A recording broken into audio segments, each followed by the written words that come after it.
दृष्टिदान, बांग्ला कहानी, रविंद्रनाथ ठाकुर। सुना है कि आजकल बहुत सी भारतीय लड़कियों को अपनी कोशिश से अपने लिए पति चुनना और संग्रह करना पड़ता है। मैंने भी ऐसा ही किया है, किंतु देवता की मदद से।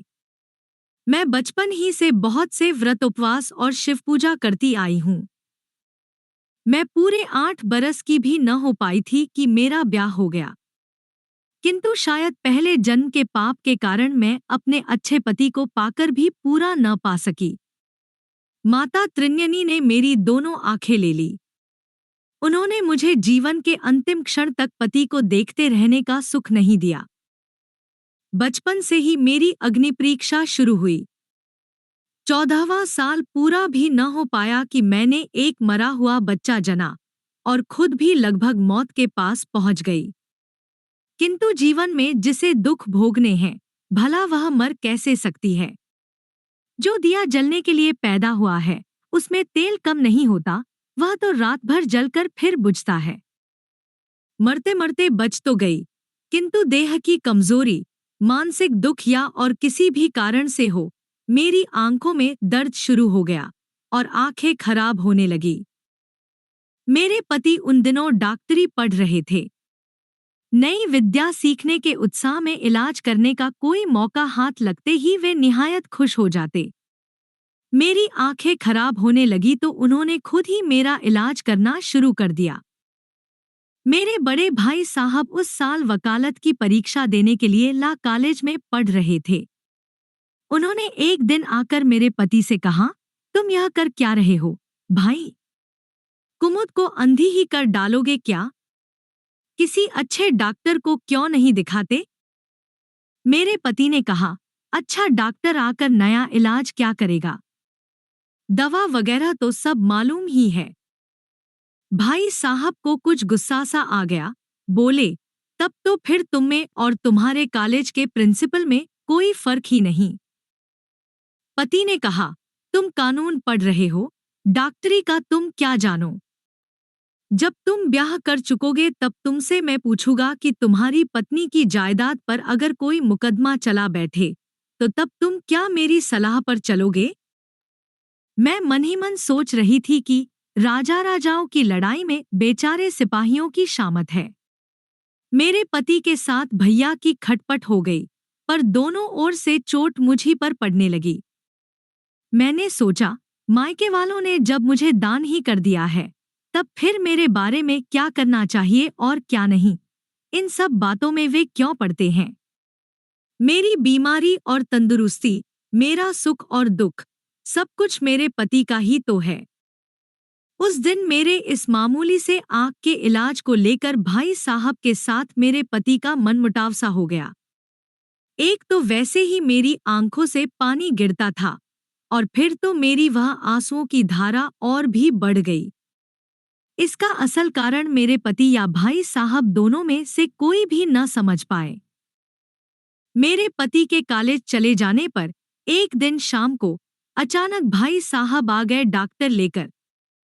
डॉक्टर ने परीक्षा करके कहा, सावधानी से इलाज न हुआ और इसी तरह बदपरहेजी होती रही तो ताज्जुब नहीं कि आंखों से ही हाथ धोना पड़े। डॉक्टर ने दवा लिख दी और भाई साहब ने उसी वक्त दवा मंगाने के लिए आदमी भेज दिया। डॉक्टर के चले जाने पर मैंने भाई साहब से कहा, भैया, तुम्हारे में पैरों पड़ती हूँ। मेरा जो इलाज हो रहा है उसमें तुम अब किसी तरह की रुकावट मत डालो। बचपन ही से मैं भाई साहब से खूब डरा करती थी। उनसे मैं इस तरह मुंह खोलकर बात कर सकी, मेरे लिए यह बड़े आश्चर्य की बात थी। किंतु मैंने यह खूब अच्छी तरह समझ लिया था कि मेरे पति से छिपाकर भैया जो मेरा इलाज करा रहे हैं, मेरे लिए यह अशुभ के सिवा शुभ हरगिज नहीं हो सकता। भाई साहब को भी मेरी इस ढिठाई से शायद कुछ अचंभा हुआ। वे कुछ देर चुप रहकर, खूब सोच विचार कर, अंत में बोले, अच्छा, अब मैं डॉक्टर नहीं लाऊंगा, लेकिन जो दवा मंगाई है उसे ठीक तरीके से ले लेना, फिर देखा जाएगा। दवा आने पर मुझे उसकी सेवन विधि समझाकर भाई साहब चले गए।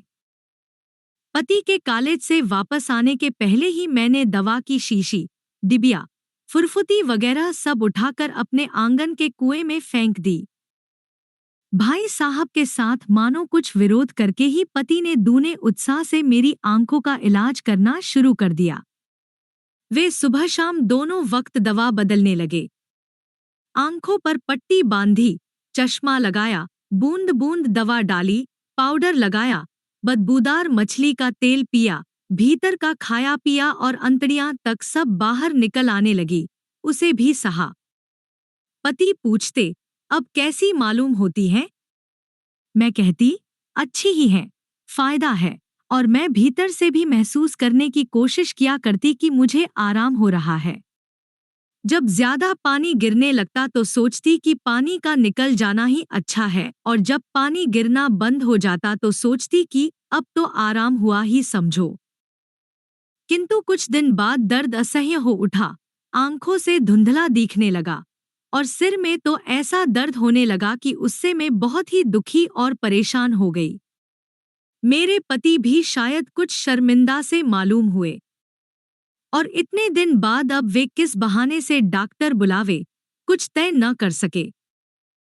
मैंने उनसे कहा, भाई साहब की बात रखने के लिए एक बार किसी डॉक्टर को दिखाने में हर्ज क्या है? भाई साहब नाराज हो गए हैं, इससे मेरा जो दुख पा रहा है। इलाज तो तुम ही करोगे, फिर भी एक डॉक्टर का रहना अच्छा है। पति ने कहा, तुम ठीक कह रही हो। और फिर उसी दिन वे एक अंग्रेज डॉक्टर को बुला लाए। दोनों में अंग्रेजी में क्या बातचीत हुई सो मैं नहीं कह सकती, लेकिन इतना मैं समझ गई कि साहब ने मेरे पति को कुछ डांटा फटकारा और वे सिर झुकाए चुपचाप खड़े रहे। डॉक्टर के चले जाने पर मैंने अपने पति का हाथ पकड़कर कहा, तुम तो न जाने कहां से एक गवार गोरे गधे को पकड़ लाए, किसी देशी डॉक्टर को लाते। मेरी आंखों की बीमारी को गोरा डॉक्टर क्या तुमसे भी ज्यादा समझ सकता है? पति ने कुछ संकोच के साथ ही कहा, आंखों में नश्तर कराना पड़ेगा। मैंने जरा गुस्सा लाकर कहा, नश्तर कराना होगा, यह तो तुम खुद ही जानते थे, सिर्फ तुमने मुझसे छिपा रखा था। तुम क्या समझते हो कि मैं नश्तर से डरती हूं? उनका संकोच दूर हो गया। वे बोले, आंखों में नश्तर लगाने की बात सुनकर न डरे, मर्दों में ऐसे बहादुर कितने निकलेंगे? मैंने मजाक में कहा, अजी, मर्दों की बहादुरी तो सिर्फ औरतों के सामने ही है। उसी क्षण उनके चेहरे पर फीकी गंभीरता छा गई। बोले, ठीक कह रही हो तुम, मर्दों में सिर्फ घमंड ही घमंड है। मैंने उनकी गंभीरता को फूंक से उड़ाते हुए कहा, अजी, घमंड में भी तो तुम लोग औरतों से बाजी नहीं मार सकते, उसमें भी अंत में हमारी ही जीत होती है। इस बीच में भाई साहब भी आ गए। मैंने उन्हें अकेले में ले जाकर कहा, भाई साहब, तुम्हारे उस डॉक्टर की दवा से अब तक मेरी आंखें कुछ कुछ अच्छी हो रही थी, पर एक दिन भूल से पीने की दवा आंखों में डालने और लगाने की दवा पी जाने से आंखों की यह हालत हो गई कि डॉक्टर कहते हैं, आंखों में नश्तर लगवाना पड़ेगा। भाई साहब ने कहा, मैं तो समझता था कि तेरे पति का इलाज चल रहा है, इसी से मैं गुस्से में इतने दिनों से आया नहीं। मैंने कहा, नहीं तो मैं छिपे छिपे उसी डॉक्टर की दवा ले रही थी, कहीं वे नाराज न हो जाएं, इस डर से उनसे कहा नहीं मैंने। स्त्री का जन्म लेकर इतना झूठ बोलना पड़ता है कि जिसकी हद नहीं। भाई साहब का मन भी नहीं दुखा सकती और पति के यश को भी ज्यों का त्यों रखना मेरे लिए लाजिमी है। माँ होकर बच्चे को भी बहलाना पड़ता है और स्त्री होकर बच्चे के बाप को भी खुश रखना पड़ता है। उफ, स्त्रियों के लिए इतने छलछंद की जरूरत होती है। इस छलछंद का नतीजा यह हुआ कि अंधी होने के पहले मैं अपने भाई और पति का मिलन देख सकी। भाई ने सोचा कि छिपे छिपे इलाज करने से यह गड़बड़ी हुई और पति ने सोचा कि शुरू में ही अगर वे मेरे भाई की बात मान लेते तो ऐसा होता ही क्यों। यह सोचकर दोनों भारी दिल से भीतर ही भीतर क्षमा प्रार्थी से होकर आपस में एक दूसरे के बहुत ही करीबी हो गए। मेरे पति भाई साहब की सलाह लेने लगे और भाई साहब भी बड़े विनय के साथ सब विषयों में मेरे पति की राय पर ही भरोसा करने लगे। अंत में दोनों की सलाह से एक दिन एक अंग्रेज डॉक्टर ने आकर मेरी बाईं आंख में नश्तर लगाया। कमजोर आंख उस नश्तर की चोट को झेल न सकी और उसकी रही सी मामूली ज्योति भी सहसा जाती रही। उसके बाद बची हुई दाहिनी आंख भी धीरे धीरे अंधकार से ढक गई। बचपन में ब्याह के दिन शुभ दृष्टि के समय जो चंदन चर्चित जवान मूर्ति मेरी आंखों के सामने पहले पहल प्रकट हुई थी, मेरे लिए उस पर हमेशा के लिए पर्दा पड़ गया। एक दिन मेरे प्राणनाथ ने मेरे पलंग के पास बैठकर कहा, अब मैं तुम्हारे सामने अपनी झूठी बड़ाई न करूंगा, तुम्हारी आंखें मैंने ही ले ली। मालूम हुआ उनका गला भर आया है। मैंने दोनों हाथों से उनका दाहिना हाथ दबाकर कहा, अच्छा किया, तुम्हारी चीज तुमने ले ली। सोचो तो जरा, अगर किसी डॉक्टर के इलाज से मेरी आंखें जाती रहती तो उससे मुझे क्या तसल्ली मिलती। होनहार जबकि मिटती ही नहीं तो आंखें तो मेरी कोई बचा ही नहीं सकता था। वे आंखें तुम्हारे हाथ से गईं। मेरे अंधेपन का सबसे बड़ा सुख तो यही है। जब पूजा के फूल घट गए थे तो स्वयं रामचंद्र अपने देवता को अपनी आंखें निकालकर चढ़ाने को तैयार हो गए थे। मैंने अपने देवता को अपनी दृष्टि दी है, इससे बढ़कर सौभाग्य मेरे लिए और क्या हो सकता है। तुम्हें अपनी आंखों से जब जो अच्छा लगे मुझसे कह दिया करना, उसे मैं तुम्हारी आंखों देखा प्रसाद जानकर मन में रख लिया करूंगी। मैं इतनी बातें नहीं कह सकी थी, मुंह से इस तरह की बातें शायद कहीं भी नहीं जा सकती। हाँ, सिर्फ इन बातों को मैं बहुत दिनों तक मन में विचारती रही हूँ। बीच बीच में ऐसी थकावट आती थी कि मेरी उस निष्ठा का तेज भी मंद पड़ जाता। मैं अपने को वंचित, दुखित और दुर्भाग्य में जलती हुई अभागिनी समझने लगती और तब मैं अपने मन से ये सब बातें कहला लेती। मैं अपनी इस शांति और भक्ति की सहायता से अपने को दुख से भी ऊंचा रखने की कोशिश करती रहती।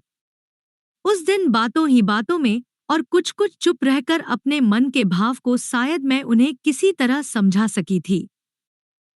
उन्होंने कहा, कुमुद, अपनी मूर्खता से मैं जो कुछ तुम्हारा नष्ट कर पुकार उसे अब मैं तुम्हें वापस नहीं दे सकता, किंतु जहां तक मेरा बसच लेगा, तुम्हारी आंखों की कमी दूर करने के लिए मैं हमेशा तुम्हारे साथ साथ रहूंगा। मैंने कहा, यह कोई काम की बात नहीं हुई। तुम अपनी घर गृहस्थी को अंधों का अस्पताल बना रखोगे, यह मैं हरगिज न होने दूंगी। तुम्हें दूसरा ब्याह करना ही होगा। किस लिए दूसरा ब्याह करना जरूरी है, इस बात को विस्तार से कहने के पहले ही मेरा गला रुकसा आया।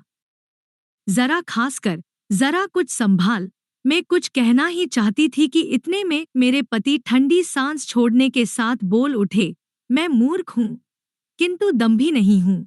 कुमु, मैंने अपने हाथों से अंधा बनाया है तुम्हें, उस पर सिर्फ अंधी होने की वजह से तुम्हें छोड़कर अगर मैं दूसरा ब्याह करूं, तो अपने इष्टदेव गोपीनाथ की सौगंध खाकर कहता हूँ, मैं ब्रह्मा हत्या और पितृहत्या के पाप का पातकी हूँ। इतनी बड़ी सौगंध उन्हें मैं हरगिज न खाने देती, उन्हें मैं बीच ही में रोक देती, किंतु मेरे आंसू उस समय छाती फाड़कर, कंठ दबाकर, आंखों में आकर झरना चाहते थे। मैं उन्हें रोकने में ही लगी हुई थी, मुंह से कुछ निकाल ही न सकी। उन्होंने जो कुछ कहा उसे मैं परम आनंद के और चरम सुख के बहाव से तकिए में मुंह छिपाकर रोने लगी। मैं अंधी हूँ, फिर भी वे मुझे नहीं छोड़ेंगे, दुख की तरह मुझे अपने हृदय में छिपा रखेंगे। इतना सुहाग, इतना सौभाग्य मैं नहीं चाहती, पर मन जो सुनकर स्वार्थी ठहरा। अंत में आंसुओं की पहली वर्षा जोरों से हो चुकने के बाद उनके मुंह को अपनी छाती के पास लाकर मैंने कहा, ऐसी कड़ी सौगंध क्यों खाई तुमने? हाय हाय, मैंने क्यों तुम्हें अपने सुख के लिए ब्याह करने को कहा था। सोच से मैं अपना मतलब साधती। आंखों की कमी से तुम्हारा जो काम मुझसे ना होता वह काम मैं उससे करा लेना चाहती थी। उन्होंने कहा, काम तो दासी भी कर देती है। जो काम मुझसे न होता वह काम मैं उससे करा लेना चाहती थी। कुमु। मैं काम के सुभीते के लिए एक दासी के साथ ब्याह करके उसे अपनी इस देवी के साथ एक आसन पर बिठा सकता हूँ। यह कहते हुए उन्होंने मेरा मुंह उठाकर मेरे माथे पर एक चुंबन रख दिया। उस चुंबन ने मानो मेरा तीसरा नेत्र खोल दिया। मानो उसी क्षण मेरा देवी के रूप में अभिषेक हो गया। मैंने मन ही मन कहा, यही अच्छा है। जब अंधी ही हो चुकी हूं, तो बाहर की इस घर गृहस्थी की गृहिणी ही क्यों बनी रहूं। अब तो मैं उससे भी ऊपर रहकर, देवी होकर, पति का मंगल करूंगी। अब झूठ नहीं, छल नहीं, गृहिणीमणि के जितने भी छोटेपन हैं, जितने भी छल-छंद सबको दूर करके, भीतर से, बाहर से बिल्कुल पवित्र हो जाना है मुझे। उस दिन भर अपने ही साथ मेरा एक तरह का विरोध चलता रहा।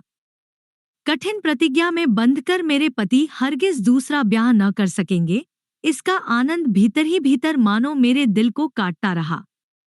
उसे किसी भी तरह छुड़ाकर अलग न कर सकी। आज मेरे अंदर जिस नई देवी ने जन्म लिया है, उसने कहा, शायद ऐसा भी दिन आ सकता है कि जब प्रतिज्ञा पालने की अपेक्षा ब्याह करने से तुम्हारे पति का ज्यादा मंगल हो सकता है। किंतु मेरे अंदर जो पुरानी औरत थी, उसने कहा, इससे क्या, जबकि वे प्रण कर चुके हैं, तब तो ब्याह कर ही नहीं सकते। देवी बोली, पर इसमें तुम्हारे खुश होने की तो कोई वजह नहीं। मानवी ने कहा, सब समझती हूँ, पर जबकि वे प्रतिज्ञा कर चुके हैं, तो फिर वह इत्यादि बार बार वही एक ही बात। तब फिर देवी ने कुछ नहीं कहा, चुप बनी रही। उसने भौहें चढ़ा ली। किसी एक भयंकर आशंका के अंधेरे से मेरा सारा मन छा गया। मेरे दुखी स्वामी नौकर नौकरानियों से मेरा काम करने की मनाही करके खुद ही मेरा सब काम करने लगे। जरा सी बात के लिए इस तरह पति पर निर्भर रहना पहले तो अच्छा ही लगने लगा, कारण इसी बहाने उन्हें हर वक्त अपने पास पाती। आंखों से मैं उन्हें देख नहीं सकती थी, इसलिए हमेशा उन्हें अपने पास पाने की हवस बहुत ज्यादा बढ़ गई। पति के चेहरे का जो हिस्सा मेरी आंखों को मिला था, उसे अब अन्य इंद्रियां आपस में बांटकर अपना हिस्सा बढ़ा लेने की कोशिश करने लगी। फिर ऐसा हो गया कि मेरे पति अगर बहुत देर तक बाहर किसी काम के लिए चले जाते, तो ऐसा मालूम होता कि जैसे मैं बिल्कुल शून्य में हूँ और अपने चारों तरफ टटोलती फिरती हूँ। फिर भी मुझे कहीं भी कुछ मिल नहीं रहा है, मानो मेरा सब कुछ खो गया हो। पहले पति जब कॉलेज जाते थे तब मैं उनके आने में देर होती तो सड़क की तरफ की खिड़की को जरा खोलकर उसकी संध में से उनकी राह देखा करती थी। जिस दुनिया में वे घूमा फिरा करते थे उस दुनिया को मैंने अपनी आंखों से अपने साथ बांध रखा था, पर आज मेरा दृष्टिहीन सारा शरीर उन्हें ढूंढने की कोशिश करता रहता है। उनकी दुनिया के साथ मेरी दुनिया का जो पुल बंधा हुआ था, आज वह टूट गया है। अब उनके और मेरे बीच एक गहरी अंधता की खाई है। अब मुझे केवल निरुपाय बेचैनी के साथ बैठा रहना पड़ता है कि कब वे अपने उस पार से मेरे इस पार आकर मुझसे मिले। इसलिए अब जब वे क्षण भर के लिए भी मुझे छोड़कर चले जाते हैं, तो मेरा सारा अंधा शरीर उद्यत होकर उन्हें पकड़ना चाहता है, हाय हाय करके उन्हें पुकारने लगता है। किंतु इतनी आकांक्षा, इतनी चाह, इतना आसरा भरोसा तो अच्छा नहीं होता। एक तो वैसे ही पति पर पली का भार काफी होता है, उस पर अपने इस अंधेपन का भारी बोझ उन पर लादना ठीक नहीं। अपनी इस दुनिया में फैले अंधकार को मैं अकेली ही झेलूंगी, अकेली ही ढोऊंगी। मैंने एकाग्र मन से यही प्रतिज्ञा की कि अपनी इस अनंत अंधता की रस्सी से पति को मैं अपने साथ बांधकर हरगिज नहीं रखेंगी। थोड़े ही दिनों में केवल शब्दगंध स्पर्श से ही मैंने अपना सारा काम करना सीख लिया। यहाँ तक कि बहुत से घर के काम तो मैं पहले से भी ज्यादा चुस्ती के साथ करने लगी। और बाद में तो ऐसा मालूम होने लगा कि दृष्टि हमारे काम में जितनी सहायता पहुंचाती है, उससे कहीं ज्यादा हमें विक्षिप्त कर देती है। जितना देखने से भलाई होती है, आंखें उससे कम बहुत ज्यादा देखा करती हैं। और आंखें जब पहरा देने का काम करती है, कान तब आलसी हो जाते हैं। जितना उन्हें सुनना चाहिए उससे वे ही सुनते हैं। अब चंचल आंखों की अनुपस्थिति में मेरी और सब इंद्रियां अपना कर्तव्य शांति के साथ पूरा पालन करने लगी। अब मैं अपने पति को अपना कोई काम नहीं करने देती, बल्कि उनका सारा काम फिर मैं पहले की तरह ही करने लगी। स्वामी ने मुझसे कहा, मेरे प्रायश्चित्त से तुम मुझे दूर कर रही हो। मैंने कहा, तुम्हारा प्रायश्चित्त कैसा, सो तो मुझे नहीं मालूम, किंतु अपने पाप का भार मैं क्यों बढ़ाऊं? मुंह से चाहे वे कुछ कहें, मैंने जब उन्हें छुटकारा दिया तो वे सांस लेकर मानो जी से गए। उसके बाद मेरे पति डॉक्टरी पास करके मुझे साथ लेकर कलकत्ते के बाहर देहात में चले गए। गांव में जाकर ऐसा मालूम हुआ जैसे मैं माँ की गोद में पहुंच गई हूँ। 8 बरस की उम्र में गांव छोड़कर कलकत्ता आई थी। इसी बीच 10 बरस में जन्मभूमि मेरे मन के अंदर छाया की तरह धुंधली हो चली थी। जब तक आंखें थीं, कलकत्ता शहर मेरे चारों तरफ मेरी समूची यादों को अपनी ओट में छिपाए खड़ा था। आंखों के जाते ही मैं समझ गई कि कलकत्ता सिर्फ आंखों को बहलाए रखने वाला शहर है, और बचपन का वह गांव अंधियारी रात के चमकते हुए तारे की तरह मेरे मन में उजला हो उठा। अगहन के अंत में हम लोग हासिमपुर पहुंच गए। नई थी, चारों तरफ कैसा दृश्य है मैं कुछ देख न सकी, किंतु बचपन के गांव की उस गंध ने, उन अनुभूतियों ने मेरी सारी देह जकड़ ली। ओस से भीगे और नए जुते खेतों से आने वाली सुबह की हवा से, अरहर और सरसों के हरे सुनहले खेतों की आकाश भरी मीठी सुगंध से, अहीरों के उन गीतों से, और क्या, टेढ़ी मेढ़ी कच्ची सड़क से जाने वाली बैलगाड़ियों के चलने की आवाज तक से मैं खिल उठी। मेरी वे शुरू की जिंदगी की पुरानी यादें अपनी नहीं कही जा सकने वाली ध्वनि और सुगंध लिए मौजूदा वर्तमान की तरह मुझे घेर बैठीं। अंधी आंखें उनका कुछ भी प्रतिवाद न कर सकीं। मैं अपने उसी बचपन में पहुंच गई। सिर्फ माँ ही नहीं मिली, और सब मिल गया। भीतर ही भीतर मैं देखने लगी, मेरी दादी अपने बचे खुचे सिर के बालों को खोलकर धूप की ओर पीठ करके बैठी बैठी बड़ी दे रही हैं। पर उनके कांपते हुए पुराने कमजोर कंठ से गांव के साधु भजनदास के देहतत्व संबंधी गीत की गुनगुनाहट आज नहीं सुनाई दी। नवान्न का वह उत्सव सर्दियों की ओस से नहाए हुए आकाश में सजीव होकर उठ बैठा, किंतु मूसल से नए धान कूटने वाली गांव की औरतों में मेरी उन छोटी छोटी सहेलियों का मेलजोल कहाँ गया। शाम होते ही जब पास से कहीं हम्बा ध्वनि सुनाई पड़ती तो याद उठ आती कि माँ संध्यादीप हाथ में लिए ग्वालघर में दिया दिखाने जा रही हैं।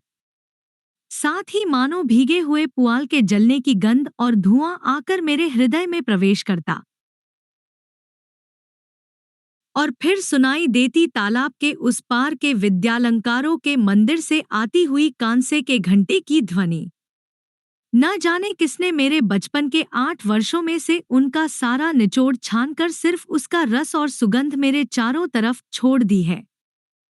इसी सिलसिले में बचपन के व्रत और सवेरे ही उठकर शिव पूजा के लिए फूल चुनने की बात याद आने लगती है। यह बात माननी ही पड़ेगी कि कलकत्ता में इधर-उधर की बातचीत और आने जाने की गड़बड़ी से बुद्धि में थोड़ा बहुत फर्क आ ही जाता है। धर्म कर्म, भक्ति और श्रद्धा में गांव की सी साफ सुथरी नहीं रहती। उस दिन की बात मुझे याद आती है जिस दिन अंधी हो जाने के बाद कलकत्ता में मेरी एक गांव की सखी ने आकर मुझसे कहा था, तुझे गुस्सा नहीं आता कुमू? मैं होती तो अपने पति का कभी मुंह ही नहीं देखती। मैंने कहा, बहन, मुंह देखना तो वैसे ही बंद है, उसके लिए इन जली आंखों पर ही गुस्सा आता है। उन पर गुस्सा क्यों हो, बहन? समय रहते अच्छे डॉक्टर से इलाज नहीं कराया, इसके लिए मेरी सहेली लावण्य को भी मेरे पति पर बहुत गुस्सा आया और उसने मुझे भी गुस्सा दिलाने की कोशिश की। मैंने उसे समझाया कि संसार में रहते हुए इच्छा और अनिच्छा से, जान और अनजान में, भूल और भ्रांति से अनेक प्रकार के सुख दुख हुआ करते हैं, किंतु मन के भीतर अपने पति को अगर स्थिर रख सकी तो उस दुख में भी एक तरह की शांति मिलती है। नहीं तो सिर्फ गुस्से गुस्सी में बकझक करते करते ही जीवन बीत जाता है। आंखों से अंधी हो गई, यही एक जबरदस्त दुख है। उस पर पति से मनमुटाव करके दुख का बोझ और क्यों बढ़ाऊं? मुझ जैसी लड़की के मुंह से पुराने जमाने की सी बात सुनकर लावण्य गुस्सा होकर अवज्ञा से सिर हिलाकर झुंझलाती हुई चली गई। किंतु मुंह से मैं भी क्यों न कहूं, उसकी बातों में जहर तो था हो। उसकी बात बिल्कुल व्यर्थ नहीं गई। लावण्य के मुंह से निकली हुई क्रोध की बातों ने मेरे मन पर दो एक चिंगारियां छोड़ दी थी। मैंने उन्हें परा में कुचलकर बुझा तो दिया, किंतु फिर भी दो एक छाले तो रह ही गए। गांव में आकर शिवपूजा के उस ठंडे शेफाली फूल की सुगंध से मेरे दिल की सारी आशाएं और श्रद्धा मेरे उस शिशुकाल की तरह ही मानो नई और उज्जवल हो उठी। देवता ने मेरे दिल और मेरी घरगृहस्थी को भरपूर कर दिया। मैं मस्तक नवाकर उनके चरणों पर लौट गई। कहा, हे देव, मेरी आंखें जाती रहीं, अच्छा ही हुआ, तुम तो मेरे हो। किंतु हाय, गलत कहा था मैंने, तुम मेरे हो ऐसा कहना भी दर्प है। मैं तुम्हारी हूं, केवल इतना ही कहने का हक है मुझे। अरे, एक दिन मेरे देवता ही दबी आवाज में यह बात मुझसे कहला लेंगे। हो सकता है कि तब और कुछ भी न रहे, पर मुझे तो रहना ही होगा। किसी पर किसी तरह का मेरा जोर नहीं, सिर्फ अपने ही ऊपर है। कुछ दिन बड़े आनंद से बीते। उधर डॉक्टरी में मेरे पति का नाम भी होने लगा, सम्मान भी बढ़ने लगा, साथ ही कुछ रुपया भी इकट्ठा हो गया।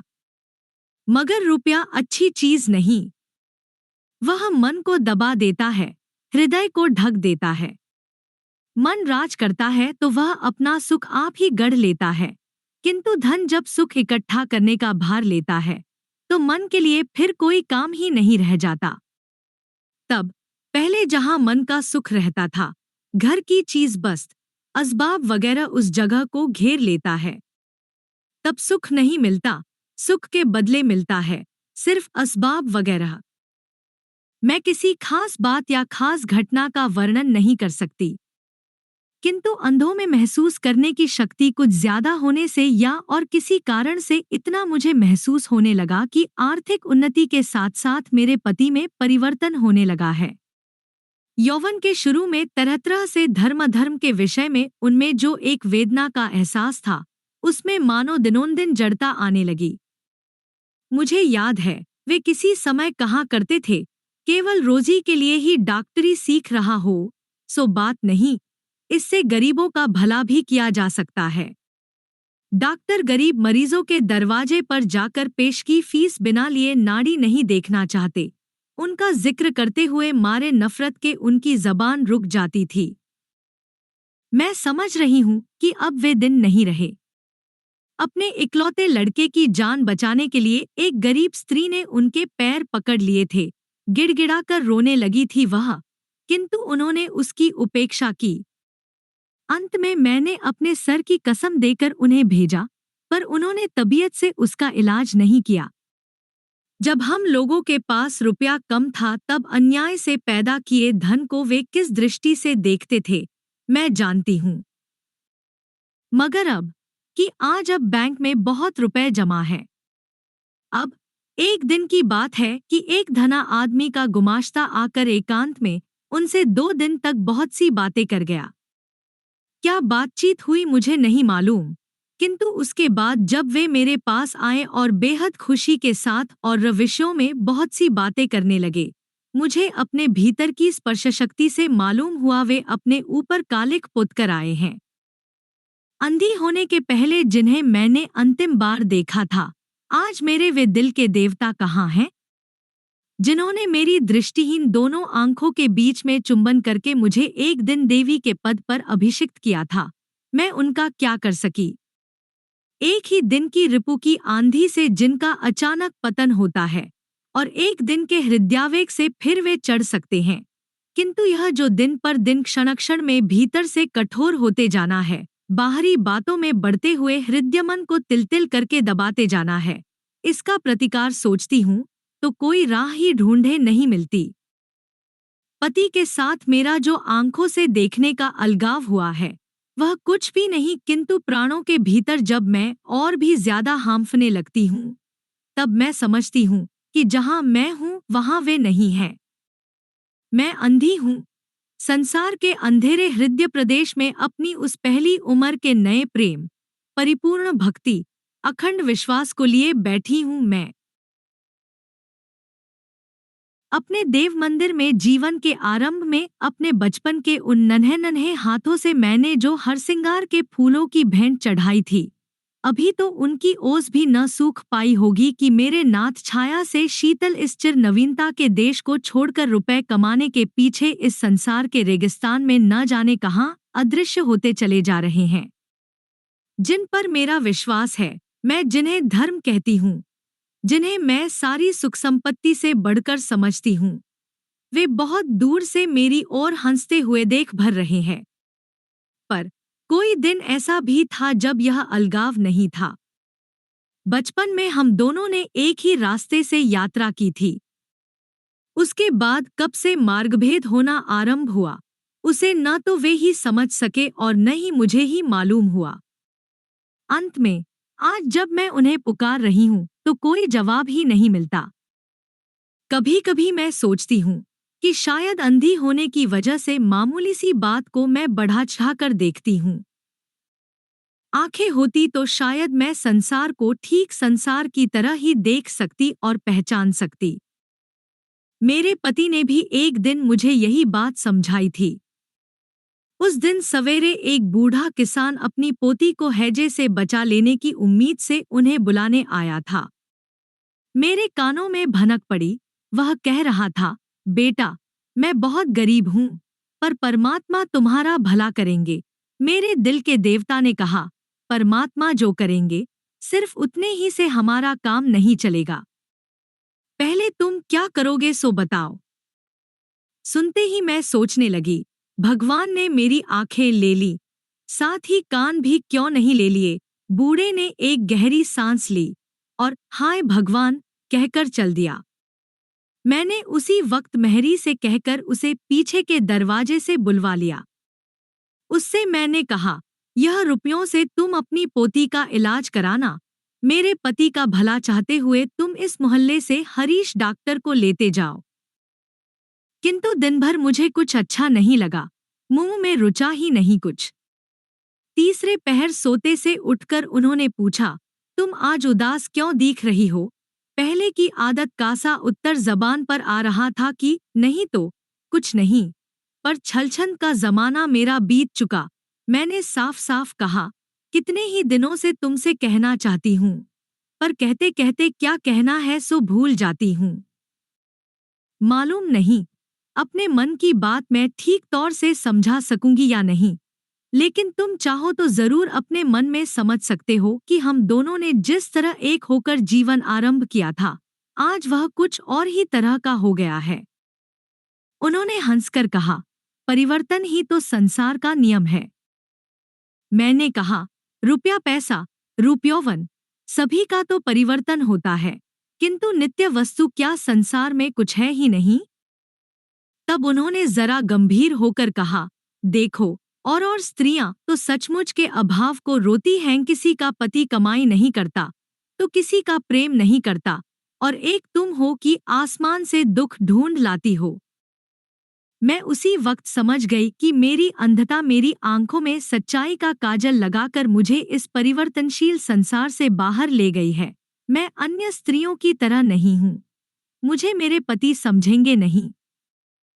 इतने में देश से एक फुफुआ सास चली आईं, अपने भतीजे की खबर सुध लेने। हम दोनों ने उन्हें प्रणाम किया। आशीर्वाद देने के पहले ही वे बोल उठीं, बहू, तुम तो अपनी तकदीर से अंधी हो गई। अब हमारा अविनाश अंधी स्त्री को लेकर कैसे घर गृहस्थी चलावे, बताओ। उसका दूसरा ब्याह करा दो ना। इस पर मेरे पति अगर हंसी हंसी में कह देते कि ठीक तो है बुआजी, तुम ही लोग देखभाल कर कोई संबंध ठीक करा दो, तो सब झगड़ा ही तय हो जाता। किंतु उन्होंने संकोच के साथ कहा, तुम तो बुआजी ऐसी ही बातें किया करती हो जिसका सिर न पैर। बुआजी ने कहा, क्यों बेजा क्या कह रही हूं मैं? अच्छा बहू, तुम ही बताओ, इसमें बेजा क्या कहा मैंने? मैंने हंसते हुए कहा, बुआजी, खूब अच्छे आदमी से तुम सलाह लेने बैठी। जिसकी गांठ काटी जाएगी उसी से राय पूछी जाती है कहीं। बुआजी बोली, हाँ बात तो ठीक है। तो फिर हम दोनों अकेले में सलाह करेंगे, क्यों रे अविनाश? लेकिन एक बात है बहू, कुलीन घर की स्त्रियों की जितनी ज्यादा सौतें हो उतना ही उनका स्वामी गौरव बढ़ता है। हमारा लड़का डॉक्टरी न करके अगर ब्याह करता रहता तो उसे रोजगार की परवाह ही क्या थी। रोगी डॉक्टरों के हाथ पड़ते ही मर जाता है, मरने पर फिर फीस भी नहीं मिलती। किंतु विधाता का श्राप ऐसा है कि कुलीन की स्त्री मरती ही नहीं, और जितने दिन वह जीती है उतना ही पति को फायदा ही फायदा है। 2 दिन बाद मेरे पति ने मेरे सामने ही बुआजी से पूछा, बुआजी, अपना समझकर बिल्कुल अपनी सी होकर बहू को मदद पहुंचाया करे ऐसी कोई अच्छे घराने की स्त्री तुम्हारी निगाह में है जो यहाँ रह सके? इसे आंखों से दिखता नहीं, इसलिए इसकी साथिन बनकर हमेशा कोई इसके पास रहे तो मैं निश्चिंत हो जाऊं। मैं जब शुरू शुरू में अंधी हुई थी तब वे यह बात कहते तो ठीक भी था, किंतु अब तो आंखों के अभाव में अपने या घर गृहस्थी के काम में कोई खास अड़चन होती हो सो भी नहीं। फिर भी बिना प्रतिवाद किए मैं चुपचाप बैठी रही। बुआजी ने कहा, बहुत बहुत, इसकी क्या कमी? मेरे ही जेठ जी की एक लड़की है, जैसी देखने में सुंदर वैसी स्वभाव की भी लक्ष्मी। लड़की काफी बड़ी हो चुकी है, योग्य वर मिल नहीं रहा, लड़के की तलाश में हैं वे। तुम्हारे जैसा कुलीन मिल जाने पर तो वे तुरंत ब्याह कर देंगे। उन्होंने कुछ चौंक कर कहा, ब्याह के लिए कौन कह रहा है? बुआजी बोली, लो सुन लो, ब्याह बिना किए क्या भले घर की लड़की तुम्हारे घर यूं ही आकर पड़ी रहेगी? बात बिल्कुल ठीक थी। मेरे पति से उसका कोई जवाब देते न बना। अपनी बंद आंखों के अनंत अंधकार में अकेली खड़ी खड़ी मैं ऊपर को मुंह उठाए पुकारने लगी, भगवान मेरे पति की रक्षा करो। कुछ दिन बाद एक रोज सवेरे मैं पूजा करके घर से निकल ही रही थी कि इतने में बुआजी ने आकर कहा, बहू, अपनी जिस जेठौती हेमांगिनी का मैंने जिक्र किया था आज वह आ गई देश से। हिम, ये तुम्हारी जीजी, इन्हें प्रणाम करो। इतने में अचानक कहीं से वे भी आ पहुंचे और आते ही मानो वे इस अजनबी स्त्री को देखकर लौट जाने के लिए तत्पर हुए। बुआजी ने कहा, कहाँ चला अविनाश? मेरे पति ने पूछा, ये कौन है? बुआजी ने कहा, यही तो है मेरी जेठी थी हेमागिनी। ये कब आई, किसके साथ आई, कैसे आई इत्यादि नाना प्रश्न करके वे बेकार का आश्चर्य प्रकट करने लगे। मैंने मन ही मन कहा, जो हो रहा है सो तो मैं सब समझ रही हूँ, फिर उस पर छलछंद क्यों किया जा रहा है? दुबका चोरी, दाबना ढकना, झूठी बात। अगर अधर्म करना ही है तो करो ना, करोगे तो अपनी अशांत आदत के लिए ही करोगे। मेरे लिए ऐसी गिरावट, इतना छलछंद क्यों करते हो? मुझे बहलाए रखने के लिए इतना ढकोसला क्यों? हेमागिनी का हाथ पकड़कर मैं उसे अपने सोने के कमरे में ले गई। उसके मुंह पर, गालों पर हाथ फेर कर देखा, मुंह शायद सुंदर ही होगा, उम्र भी 14-15 से कम न होगी। बालिका सहसा जोर से हंस पड़ी, बोली, यह क्या कर रही हो? मेरे ऊपर से भूत झाड़ रही हो क्या? उसकी उस खुली सरल हंसी से हम दोनों के बीच जो काले बादल थे, दे एक क्षण में दूर हो गए। दाहिना हाथ उसके गले में डालकर मैंने कहा, मैं तुम्हें देख रही हूँ बहन। इतना कहकर मैंने उसके कोमल मुंह पर फिर एक बार हाथ फेरा। देख रही हो? कहकर वह फिर हंसने लगी। बोली, मैं क्या तुम्हारे बगीच की सेम हूँ या बैंगन, जो इस तरह हाथ फेरकर देख रही हो कि कितनी बड़ी हुई। तब मुझे सहसा ख्याल आया कि हेमागिनी को शायद मालूम नहीं कि मैं अंधी हूँ। मैंने कहा, बहन, मैं अंधी जो हूँ। सुनते ही वह अचंभे में पड़कर कुछ देर तक गंभीर बनी रही।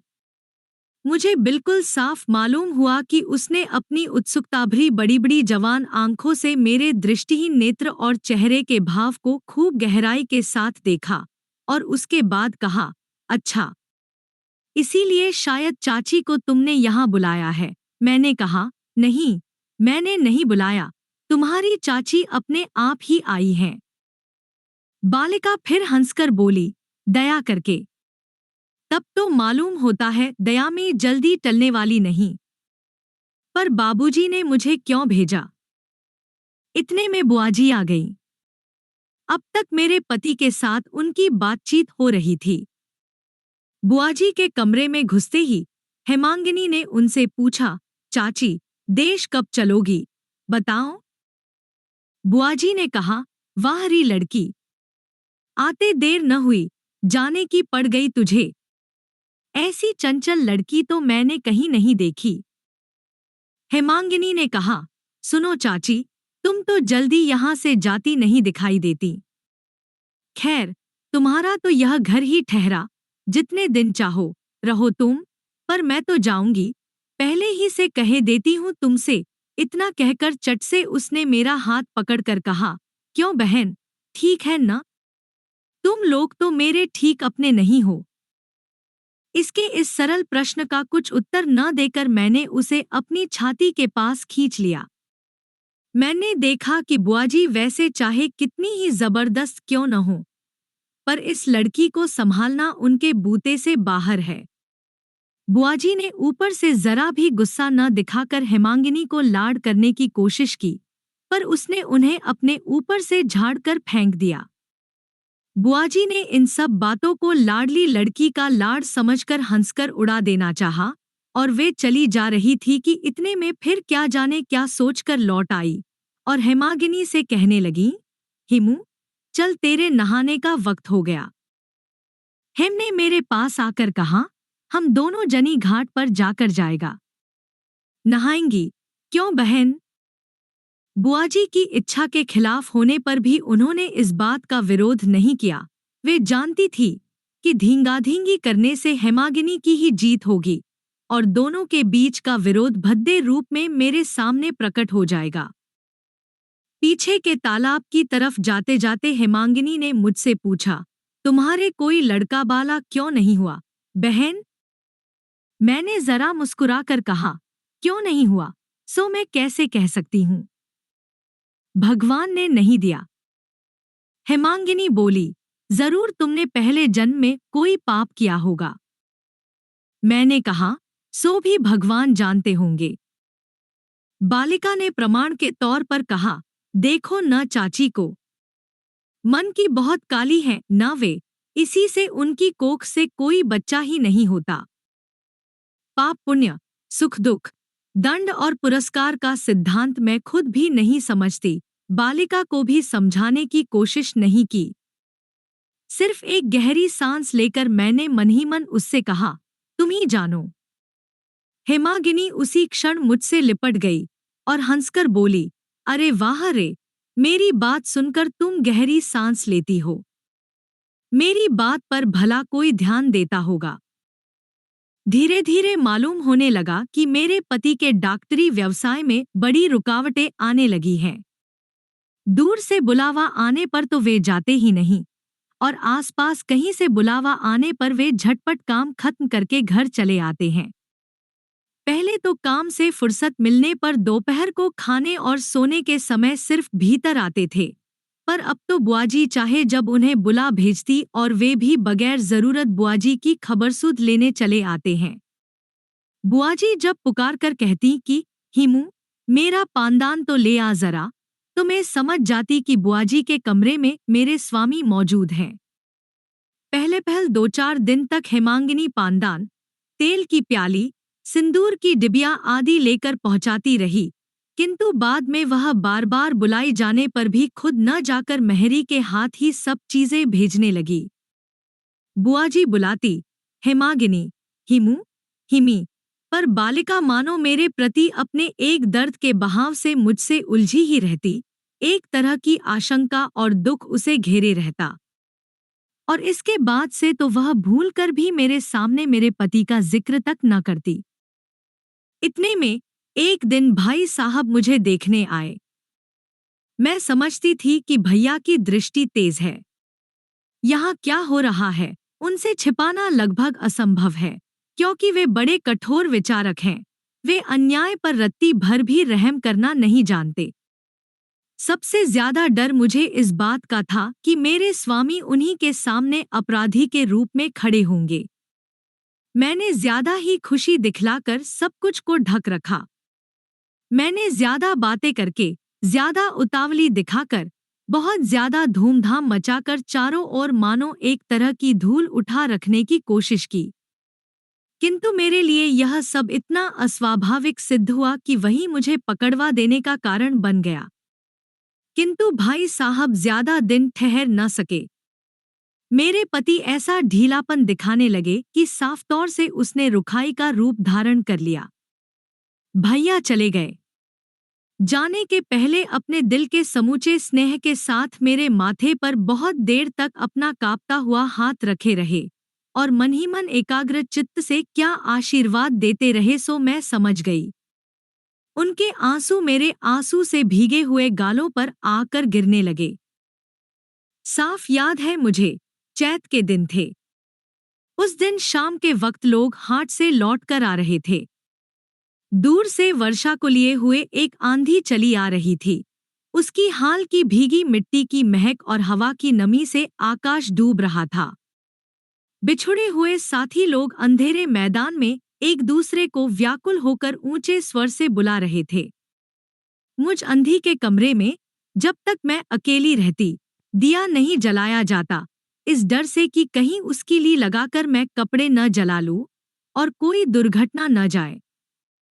मैं अपने सुनसान अंधेरे कमरे में धरती पर बैठी बैठी दोनों हाथ जोड़कर अपनी अंधी दुनिया के मालिक को पुकार रही थी, प्रभु, जब तुम्हारी दया एहसास में नहीं आती और तुम्हारा मतलब जब समझ में नहीं आता, तब अपने अनाथ टूटे दिल की पतवार को मैं जीजान से थामकर उसे छाती से लगा लेती हूँ। छाती फाड़कर खून की धारा बह निकलती है, फिर भी तूफान से उसे नहीं बचा सकती। मेरी अब और कितनी परीक्षा करोगे, मुझ में अब बल ही कितना है, यह कहते कहते भीतर से आंसू उमड़ आए और मैं खाट पर सिर रखकर रोने लगी। तमाम दिन मुझे घर का कामकाज करना पड़ता है। हेमांगिनी छाया की तरह मेरे पास ही पास बनी रहती है। छाती के भीतर जो आंसू उमड़ उमड़ आते हैं, उन्हें आंखों तक लाकर बाहर निकाल देने का भी मौका मुझे नहीं मिलता। बहुत दिन बाद आज आंखों से आंसू निकले। इतने में मालूम हुआ कि खाट कुछ हिली और किसी के हिलने की धमक सुनाई दी। दूसरे ही क्षण हेमांगिनी आकर मेरे गले से लिपट गई और चुपचाप अपने आंचल से मेरी आंखें पोंछने लगी। आज शाम से ही वह क्या सोचकर और कैसे आकर मेरी खाट पर सो रही थी, मैं नहीं जान सकी। उसने न तो कुछ पूछा और न कुछ कहा। मैंने भी उससे एक शब्द नहीं कहा। धीरे धीरे मेरे माथे पर अपना ठंडा हाथ फेरने लगी। इस बीच कब बादल गरजे, कब जोर की आंधी आई और खूब भी हो गई, मुझे कुछ खबर ही न पड़ी। बहुत दिन बाद एक गहरी शांति वर्षा ने आकर ज्वार की आग से झुलसे हुए मेरे दिल को शांत कर दिया। दूसरे दिन हेमांगिनी ने बुआजी से कहा, चाची, मैं पहले से कहे देती हूँ, अगर तुम देश न चलोगी तो मैं कैवर्त भैया के साथ चली जाऊंगी। बुआजी ने कहा, उसके साथ जाने की क्या जरूरत, मैं कल जाऊंगी ना। दोनों एक साथ चलेंगी। और यह देख हिमू, अविनाश ने तेरे लिए कैसी उकदा मोती की जड़ाओं अंगूठी बनवा दी है। इतना कहकर बड़े गर्व के साथ बुआजी ने अंगूठी हेमांगिनी के हाथ में दी। हेमांगिनी ने कहा, यह देख चाची, मैं कैसा अच्छा निशाना लगा सकती हूँ। और अंगूठी खिड़की में से पीछे के तालाब में फेंक दी। क्रोध से, दुख से, आश्चर्य से बुआजी के रोंगटे खड़े हो गए। उन्होंने बार बार खुशामद के साथ मुझसे कहा, बहू, अविनाश से इसका जिक्र मत करना, नहीं तो बेचारा बड़ा दुखी होगा। तुम्हें मेरे सिर की कसम है, बहू, कहना मत। मैंने कहा, ज्यादा कहने की जरूरत नहीं, बुआजी, मैं कोई भी बात नहीं कहूंगी। दूसरे दिन देश रवाना होने से पहले हेमांगिनी ने मुझसे लिपटकर कहा, जीजी मुझे भूलना मत, याद रखना।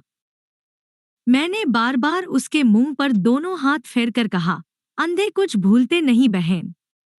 मेरी तो कोई दुनिया नहीं है, मैं तो सिर्फ अपने मन ही को लिए हुए हूँ। इतना कहकर मैंने उसके माथे को अपनी ओर खींचकर चूम लिया। मेरी आंखों से उसके बालों पर झरझर आंसू झरने लगे। हेमांगिनी के चले जाने पर मेरी दुनिया सूख सी गई। उसने मेरे प्राणों में जो एक तरह की सुगंध, एक तरह का सौंदर्य और संगीत, एक तरह का उज्ज्वल प्रकाश और कोमल तरुणता ला दी थी, सहसा उसके बिला जाने पर एक बार मैंने अपनी अंधेरी दुनिया में अपने चारों तरफ दोनों हाथ बढ़ाकर टटोल टटोल कर देखा कि मेरा कहाँ क्या है। उस दिन उन्होंने मेरे पास आकर विशेष प्रसन्नता दिखाते हुए मुझसे कहा, ये लोग चली गईं, अब जरा कामकाज करने का समय मिलेगा। धिक्कार है मुझे। मेरे लिए इतनी चातुरी, इतना छल, इतना कपट। क्यों? मैं क्या सच्चाई से डरती हूँ? मैं क्या चोट से कभी घबराई हूँ? उन्हें क्या मालूम नहीं कि जब मैंने उनकी खुशी में अपनी खुशी समझकर अपनी दोनों आंखें दी थीं, तब मैंने अपने चिर अंधकार को कितनी खुशी से अपना लिया था। अब तक मेरे और उनके बीच सिर्फ अंधता का ही पर्दा था, पर आज से उस पर एक और पर्दा पड़ गया। मेरे पति भूलकर भी कभी हेमांगिनी का नाम मेरे सामने जबान पर नहीं लाते। मानो उनकी दुनिया से हेमांगिनी सदा के लिए एकदम गायब हो गई हो, मानो उनके मन पर उसने कभी भी जरा सी लकीर तक न खींची हो। किंतु इधर चिट्ठी पत्री से वे हमेशा उसकी खबर पाते रहते हैं, इस बात का मैं अनायास ही अनुभव कर लिया करती हूँ। जैसे तालाब में बरसात का पानी जिस रोज जरा भी ज्यादा आ जाता है, उसी वक्त कमल के डंठल में खिंचाव पड़ता है, उसी तरह उनके भीतर जिस दिन जरा भी बाढ़ आती, जरा भी उफान आता, उसी दिन अपने दिल की जड़ में मुझे उसका पता लग जाता है। खिंचाव ऐसी ही चीज है। कब उन्हें हेमांगिनी की खबर मिलती और कब नहीं, मुझसे कुछ छिपा नहीं रहता। किंतु मैं उन्हें उसकी याद नहीं दिला सकती थी। मेरे अंधेरे दिल के आकाश में वह जो एक उन्मत्त, उद्दाम, उजला, सुंदर तारा जरा देर के लिए उगा था, उसकी जरा खबर पाने और थोड़ी बहुत चर्चा करने के लिए मेरा जी प्यासा सा बना रहता, किंतु फिर भी अपने पति के सामने क्षण भर के लिए उसका नाम लेने का भी मुझे अधिकार न था। और इस तरह हम दोनों के बीच वाक्य और वेदना से भरा ऐसा एक तरह का सन्नाटा जमा बैठा था, जिसकी याद आते ही दिल दुखने लगता है। बैसाख महीने के बीचों बीच एक दिन मेहरी ने आकर मुझसे पूछा, बहू जी, नदी किनारे घाट पर आज अपनी नाव कहाँ के लिए तैयार हो रही है? बाबूजी कहीं जा रहे हैं क्या? मैं खुद समझ रही थी कि कुछ तैयारियां सी हो रही हैं, और अब फिर मेरे भाग्य के आकाश में आंधी के पहले कासा सन्नाटा और उसके बाद प्रलय के छितराए हुए बादल आकर जम रहे हैं, और यह भी अनुभव कर रही थी कि स्वयं सहार करने वाले शंकर सूनी उंगली के इशारे से अपनी सारी प्रलय शक्ति को मेरे सिर पर इकट्ठा कर रहे हैं। मेहरी से मैंने कहा, कहाँ? मुझे तो अभी तक कोई खबर नहीं मिली। मेहरी ने फिर कुछ पूछने की हिम्मत नहीं की। एक गहरी सांस लेकर चली गई वह। बहुत रात बीते पति ने आकर मुझसे कहा, दूर से मेरा बुलावा आया है, सो कल सवेरे ही मुझे रवाना होना पड़ेगा। लौटने में 2-3 दिन की देरी होगी। मैं तुरंत बिस्तर से उठकर खड़ी हो गई और बोली, क्यों तुम मुझसे झूठ बोल रहे हो? पति ने कांपते हुए स्वर से कहा, झूठ मैंने क्या कहा? मैंने कहा, तुम ब्याह करने जा रहे हो। वे चुप रह गए। मैं जो की त्यों स्थिर खड़ी रही। बहुत देर तक घर में बिल्कुल सन्नाटा रहा। अंत में मैंने कहा, कुछ तो जवाब दो। कहो कि हाँ, मैं ब्याह करने जा रहा हूं। उन्होंने प्रतिध्वनि की भांति उत्तर दिया, हाँ, मैं ब्याह करने जा रहा हूं। मैंने कहा, नहीं, तुम नहीं जा सकते। मैं तुम्हें इस महासंकट से, इस महापाप से बचाऊंगी ही। इतना भी अगर न कर सकी, तो मैं तुम्हारी पत्नी ही किस बात की? किस लिए मैंने इतनी शिव पूजा की थी? फिर बहुत देर तक सन्नाटा रहा। मैंने जमीन पर पड़कर उनके पैरों से लिपटकर कहा, मैंने तुम्हारा क्या बिगाड़ा है? कौन सा अपराध किया है मैंने तुम्हारा, जो आज तुम्हें दूसरी पत्नी की जरूरत पड़ गई? तुम्हें मेरे सर की कसम है, सच सच बताओ। तब मेरे स्वामी ने धीरे धीरे कहा, सच सच ही कह रहा हूं। तुम्हारे अंधेपन ने तुम्हें एक न खत्म होने वाले पर्दे में घेर रखा है। तुम तक मैं किसी भी तरह पहुंच ही नहीं पाता। तुम मेरी देवी हो, देवी के समान भयानक हो। तुम्हारे साथ मैं रोजमर्रा की घर गृहस्थी नहीं चला सकता। ऐसी एक साधारण स्त्री चाहिए मुझे कि जिस पर मैं बकझक सकूं, गुस्सा हो सकूं, जिससे मैं प्यार कर सकूं, लाड़ कर सकूं, जिसे मैं गहनेकपड़े बनवा के दे सकूं। मेरी छाती के भीतर चीर कर देखो, मैं बिल्कुल साधारण स्त्री हूं या नहीं। देखोगे, ब्याह के दिन की उस बालिका के सिवा और कुछ भी नहीं हूं मैं तुम पर श्रद्धा करना चाहती हूं, भरोसा करना चाहती हूं, तुम्हारी मैं पूजा करना चाहती हूं। तुम अपना अपमान करके, मुझे दुसह दुख देकर, मुझे अपने से बड़ा मत बनाओ, प्रियतम। मुझे सब विषयों में अपने पैरों के नीचे रखो, नाथ। मैंने क्या क्या बातें कही थी, सो क्या मुझे याद है? विक्षुब्ध समुद्र क्या अपना गर्जन स्वयं सुन पाता है? सिर्फ इतना याद है कि मैंने कहा था, अगर मैं सती हूं, तो भगवान साक्षी रहे, तुम किसी भी तरह अपनी धार्मिक प्रतिज्ञा भंग न कर सकोगे। उस महापाप के होने के पहले या तो मैं विधवा हो जाऊंगी, या हेमांगिनी नहीं बचेगी। यह कहते कहते मैं बेहोश होकर गिर पड़ी। जब मुझे होश आया, तब तक पौ फटने पर बोलने वाली चिड़ियों ने चहचहाना शुरू नहीं किया था और मेरे स्वामी चले गए थे। अपने घर के ठाकुरद्वारे में दरवाजा बंद करके मैं पूजा करने बैठ गई। तमाम दिन में बाहर नहीं निकली। शाम को बड़े जोर की आंधी आई, तूफान था वह, सारा मकान कांपने लगा। फिर भी मैंने यह नहीं कहा कि, हे भगवान, मेरे पति इस समय नदी में हैं, उनकी रक्षा करो। मैं एकाग्र चित्त से केवल यही कहने लगी कि, भगवान, मेरे भाग्य में जो बदा है सो होगा, पर मेरे स्वामी को तुम इस महापातक से बचाओ। सारी रात बीत गई।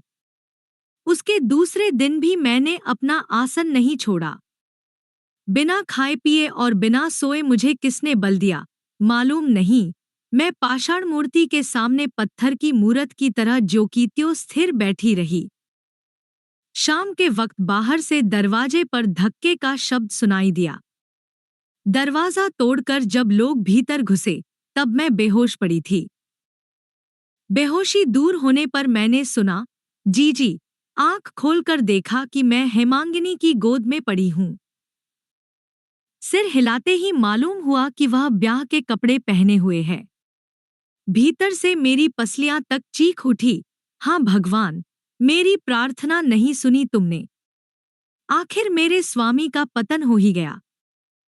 हेमांगिनी ने सिर झुकाकर धीरे से मुझसे कहा, जीजी, तुम्हारी असीस लेने आई हूं मैं। पहले तो मैं क्षण भर के लिए पत्थर सी कठोर हो गई, फिर दूसरे ही क्षण उठ के बैठ गई। मैंने कहा, तुम्हें आशीर्वाद दूंगी, बहन। तुम्हारा क्या कसूर? हेमांगिनी अपने स्वाभाविक मिठास भरे और ऊंचे स्वर में हंस उठी और बोली, कसूर? तुम खुद ब्याह करो तो कसूर नहीं, और मैं करूं तो कसूर है। हेमांगिनी से लिपटकर मैं भी हंसने लगी। मन ही मन कहा, संसार में मेरी ही प्रार्थना क्या सबसे बढ़कर है? उनकी इच्छा क्या कोई चीज ही नहीं? जो चोट पड़ी है वह मेरे ही सिर पर पड़े, पर दिल के भीतर जहां मेरा धर्म है, जहां मेरी श्रद्धा है, वहां उसे हरगिज न पड़ने दूंगी। मैं जैसी थी वैसी ही रहूंगी। हेमांगिनी ने मेरे पांव पड़कर पांव की धूल अपने माथे से लगा ली। मैंने कहा, तुम चिर सौभाग्यवती हो, बहन, चिर सुखी हो। हेमांगिनी ने कहा, आज सिर्फ असीस देकर ही छुटकारा न पा सकोगी? जी। अपनी बहन और बहनोई को भी तुम्हें अपने हाथों से वरण करना होगा। तुम सती हो, तुम्हारा आशीर्वाद ही हम दोनों के जीवन का मूलधन होगा। जी। उनकी शर्म करने से काम न चलेगा। अगर आज्ञा हो तो उन्हें मैं ले आऊं भीतर? मैंने कहा, जाओ, ले आओ। कुछ देर बाद मेरे कमरे में नई आहट ने प्रवेश किया। स्नेह का एक प्रश्न मेरे कानों में पड़ा, अच्छी तरह हो, कुमू? मैंने उतावली के साथ बिछौने से उठकर भाई साहब के पांव के पास प्रणाम करके कहा, भैया।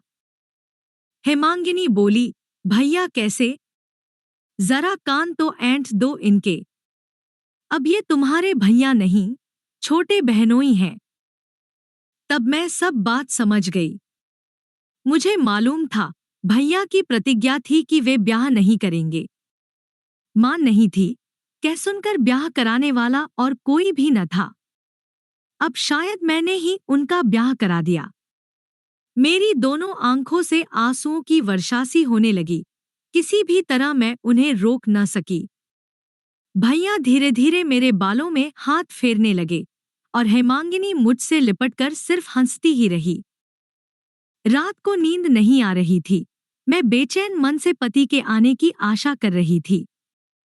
लज्जा और निराशा को वे कैसे दूर करेंगे, मेरी कुछ समझ में नहीं आ रहा था। बहुत रात बीते धीरे धीरे दरवाजा खुला। मैं चौंक कर बैठ गई। मेरे पति के पैरों की आहट थी। छाती के भीतर मेरा दिल और उसके साथ मेरी पसलियां भी पछाड़े खाने लगी। उन्होंने बिस्तर पर आकर मेरा हाथ थाम कर कहा, तुम्हारे भैया ने ही मुझे बचाया है। मैं क्षण भर के मोह में आकर मरने जा रहा था। उस दिन जब मैंने नाव पर पैर रखा, तब मेरी छाती पर कितना भारी पत्थर जमा बैठा था, सो मैं जानता हूँ या भगवान ही जानते हैं। जब नदी में जोर की आंधी आई तो प्राणों का भी भय हो रहा था और साथ ही यह भी सोच रहा था कि डूब जाऊं तो मेरा उद्धार हो जाए। माथुरगंज में पहुंचते ही सुना कि एक दिन पहले ही तुम्हारे भैया के साथ हेमांगिनी का ब्याह हो गया है। कितनी लज्जा से और कितने आनंद से नाव पर वापस आया, सो मैं कह नहीं सकता। इन्हीं 2 दिनों में मैं खूब अच्छी तरह समझ गया हूँ कि तुम्हारे बगैर मुझे सुख नहीं, तुम्हारे सिवा मेरे लिए और कहीं भी कोई शांति नहीं। तुम मेरी देवी हो। मैंने हंसकर कहा, नहीं, मुझे देवी बनाने की जरूरत नहीं। मैं तुम्हारे घर की गृहिणी हूँ। मैं तुम्हारी साधारण पलीमात्र हूँ और कुछ भी नहीं। स्वामी ने कहा, मेरी भी एक बात तुम्हें रखनी होगी। मुझे अब देवता कहकर कभी भी किसी दिन शर्मिंदा मत करना।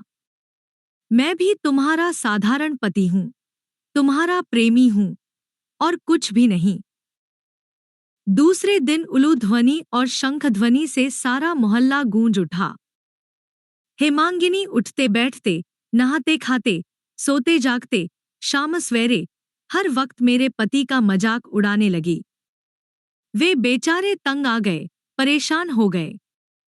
किंतु वे कहाँ गए थे, क्या हुआ था, मुझसे किसी ने भी उसका कोई जिक्र तक नहीं किया।